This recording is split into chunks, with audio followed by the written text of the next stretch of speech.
दूसरा कौन सा कंपनी है बताओ? बजाज ऑटो तो चलो थ्री व्हीलर का राजा, पर सबसे बड़ी कंपनी कौन है ऑटो की? क्या आप तो सबसे बड़ी कंपनी भूल गए? उनके रिजल्ट भी मेरे ख्याल से आप लोगों ने देखे हुए थे। मारुति लिखा वीरेश भाई ने, करेक्ट, मारुति। पर मारुति मार्केट के हाईएस्ट है, पर टर्नओवर में सबसे बड़ी नहीं है वीरेश भाई। ये भी याद रखने का, टर्नओवर सबसे तगड़ा कौन करता है ना, ताकि हमको पूरे इंडेक्स की प्रॉपर आइडिया रहे। बिल्कुल सही है sir, Tata motor, you are absolutely right. तो देखो टाटा मोटर धंधे में बड़ा, पर उसको मार्केट कैप नहीं मिलता है बहुत ज्यादा, क्यों? हाई डेप्थ है। मारुति का धंधा टाटा मोटर से आधे से आधा, पर दोनों को इक्वल मार्केट कैप, क्यों? Depth free company.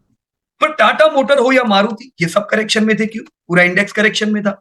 Latest check Tata motor. दोस्तों ये टाटा मोटर, अभी हमने देखा कि इंडेक्स 2017 से नहीं चला, तो टाटा मोटर भी 2015 से नहीं चला। इंडेक्स से पहले खराबी टाटा मोटर में आई, और टाटा मोटर 2015 के बाद पहली बार 2023 में चला, 8 साल के लंबे करेक्शन के बाद।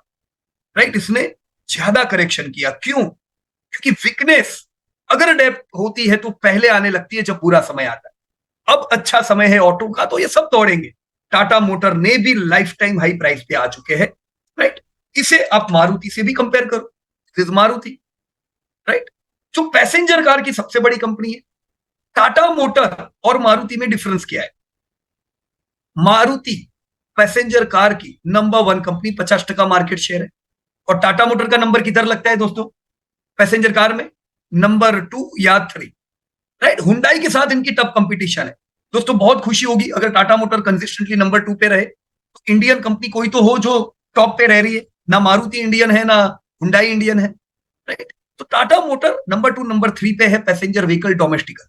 और इंटरनेशनल मार्केट टाटा मोटर का तगड़ा है, बिल्कुल। चाइना में माल बिकता है, दुनिया में माल बिकता है, जैकवार।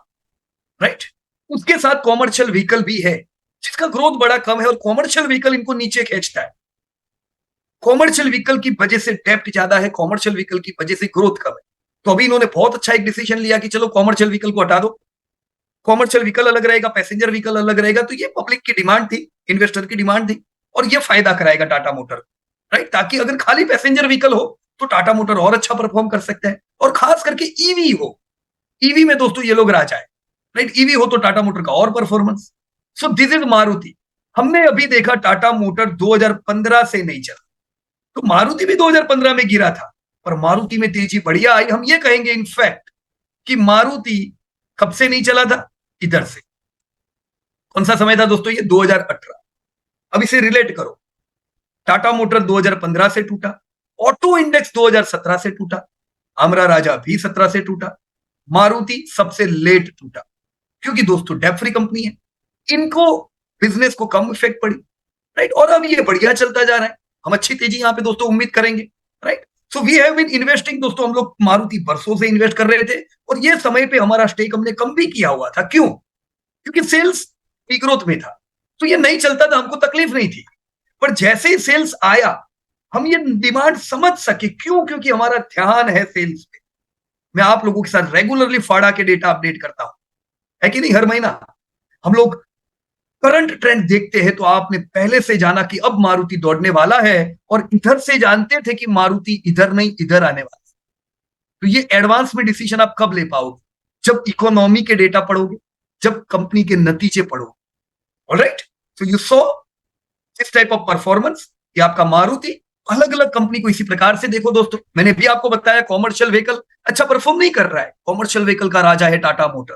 राइट, उसमें दूसरी एक कंपनी अशोक लेलैंड, अब ये प्योर कॉमर्शियल व्हीकल। अब एक तरफ हमने बोला कि भाई कॉमर्शियल व्हीकल की वजह से अंडर परफॉर्मेंस है, आप देख सकते हो अभी मुश्किल से खड़ा हुआ है अशोक लेलैंड, क्योंकि ऑटो में हमने तेजी देखी। पर मुझे बताओ ज्यादा कौन दौड़ा, टाटा मोटर कि अशोक लेलैंड? अशोक लेलैंड भी डेप बर्डन वाला है, पर टाटा मोटर ज्यादा क्यों दौड़ा? क्योंकि टाटा मोटर को सपोर्ट पैसेंजर व्हीकल का है कि नहीं? अशोक लेलैंड को नहीं है। तो इन सारी चीजों को समझे दोस्तों, सिर्फ और सिर्फ खाली शॉर्ट टर्म ना देखो दोस्तों, हमेशा लॉन्ग टर्म डेटा देख के डिसीजन ले सकते। राइट, हमें खाली ग्रोथ नहीं चाहिए, हमें क्या चाहिए दोस्तों? सस्टेनेबल ग्रोथ चाहिए। क्या चाहिए? ऐसा ग्रोथ होना चाहिए जो सस्टेन करे। राइट, और वो आपको पता चलेगी दोस्तों फेयर वैल्यूएशन। राइट, अब यस वीरेश भाई आपने फोर्स मोटर का इनपुट देने को बताया, या देखो फोर्स मोटर का मैं यहाँ पे चार्ट ओपन करता हूं। This is force motor. Again मैं कहूंगा ऑटो की कंपनी है तो इसको दौड़ना ही है, ऑटो की कंपनियों को दौड़ने से कोई रोक नहीं सकता है, राइट। यहां पे क्या आधा चार्ट है, क्योंकि एनएससी में ये बाद में लिस्ट हुआ 2019 के बाद, पर आपको पता रहना चाहिए 2019 से पहले की कहानी क्या है, राइट। तो मैं यहाँ पे फोर्स मोटर को बीएससी में भी ओपन करता हूं, और ये है बीएस। अब देखो सही कहानी आई। हमने जब खाली एनएससी देखा तो इतनी कहानी में लगता है वाह राजा, फोर्स मोटर तो जबरदस्त है, कभी टूटा ही नहीं। पर सही बात ये नहीं है। ये बीएससी में जब हमने देखा और फुल स्टोरी, हमेशा ये जानो फोर्स मोटर से दोस्तों, इनका धंधा वैसे लिमिटेड है, हर एक सेगमेंट में नहीं है, और ये कहीं पे लीडर नहीं है। वो भी क्या है, ये डेट फ्री कंपनी है, अच्छी कंपनी है, no doubt about it, right. लेकिन दोस्तों इसे हम मारुति टाटा मोटर के साथ कंपेयर करें तो हम वो सस्टेनेबल प्रॉफिट नहीं पा सकते। यहाँ पे कितना समय आपने यहाँ पे देखा करेक्शन, 2006 से लेके 2014, यानी मंदी के समय में 8 साल नहीं चला, 8 इयर्स। तो तैयारी रखने की, जब भी बुरा समय आएगा ये लंबा समय खा सकता है। पर हाँ, कंपनी पे डेप वेप नहीं है, तो जैसे तेजी आएगी ये तेजी का फायदा भी उठाएगा। 2008 के बाद कैसी तेजी आई, बढ़िया एकदम, राइट, बढ़िया तेजी। क्यों तेजी कर सका, क्योंकि सेल्स प्रॉफिट में कन्वर्ट हो सके। सेल्स किसने दिए, सेल्स फोर्स के अच्छे नहीं थे, सेल्स पूरे ऑटो इंडस्ट्री के अच्छे थे, राइट। अब हमने देखा 2017 के बाद ऑटो बिगड़ा, तो फोर्स बिगड़ा कि नहीं, टाटा मोटर बिगड़ा, अशोक लेलैंड बिगड़ा, बजाज ऑटो बिगड़ा, फोर्स बिगड़ा। पर आपने जब चार्ट देखे दोस्तों, सबसे कम कौन टूटा था, Bajaj auto, Tata motor, force motor. कौन से शेयर ने आपको करेक्शन में ज्यादा बचाया, बजाज ऑटो, टूटने में सबसे कम, राइट, और चलने में भी इसने फायदा दिया आपको। अब ये कंपनी आपकी, आप देख सकते हो 5,000 से लेके 400 रुपया, 500 गिनो, राउंड फिगर 500 आ गई, यानी इसमें ताकत है। ये जब भी गिरती है 900 से 90 40 रुपया, ये जब भी गिरती है इसमें ताकत है आपके लाख को ये 10,000 में कन्वर्ट कर सकती है, राइट। और तेजी में ये फायदा भी उठा पाती है। अब ऑटो की तेजी है, ये भी दौड़ रहा है, तो आपके ट्रैप होने के चांसेस कौन से सेक्टर में ज्यादा होते हैं पता है, वो सेक्टर जो दौड़ रहा होता है। क्योंकि सब कंपनियां दौड़ती, हमें लगता है सब दौड़ेंगे, लेकिन ये कहानी भूलने की नहीं, ये कहानी भूलने की नहीं। हमें रैलिंग नहीं चाहिए, हमें सस्टेनेबल अर्निंग चाहिए, और वो कौन दे सकता है, वो हमें समझ, राइट। अच्छा समय है ऑटो का, मेरे ख्याल से ये आने वाला पूरा दशक ऑटो के लिए बढ़िया रह सकता है। ये सब कंपनियों को दोस्तों इसका फायदा होगा, फोर्स भी आपको कमा के देगा, no doubt about it.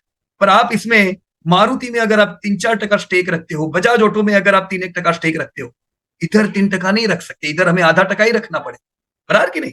So should understand कहां पे हम ट्रैप हो सकते, कहां पे नहीं हो सकते। ऑलराइट वीरेश भाई, सो हर एक सेक्टर को इसी प्रकार से देखो।